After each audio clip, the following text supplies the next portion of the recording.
एक सांगतो नीट ऐका, मी राजीनामा देईन, मग तिला तिथनं निवडून. पंकजा मुंडेंचा बीड लोकसभा मतदारसंघातून पराभव झाला. आता उदयनराजे राजीनामा देतील. साताऱ्यातून उदयनराजे राजीनामा देऊन त्यांच्या जागी पंकजा मुंडेंना निवडून आणतील. अरे रे रे, असं आम्ही नाही तर खुद्द उदयनराजे भोसलेच बोलले.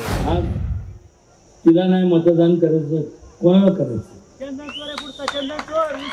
एक सांगतो, तुम्ही जर केलं नाही ना, एक सांगतो नीट ऐका, मी राजीनामा देईन, मग तिला तिथनं निवडून. पण तसं होत नाही. नीट ऐका. हा, नाही तर इथं मी येताना बघत होतो, हे सगळं आहे ना कंपाऊंडला अगोदर कुलूप लावलं. तुम्ही हो म्हणा तर सोडणार बाहेर, नाही तर इथं बोललं बसा.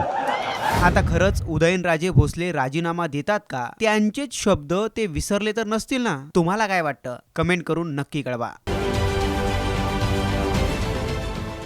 देश विदेशातील प्रत्येक घडामोडींचे लाईव्ह अपडेट मिळवण्यासाठी आता साम टीव्हीच्या सर्व सोशल मीडिया प्लॅटफॉर्मला लाईक, फॉलो आणि सबस्क्राईब करा.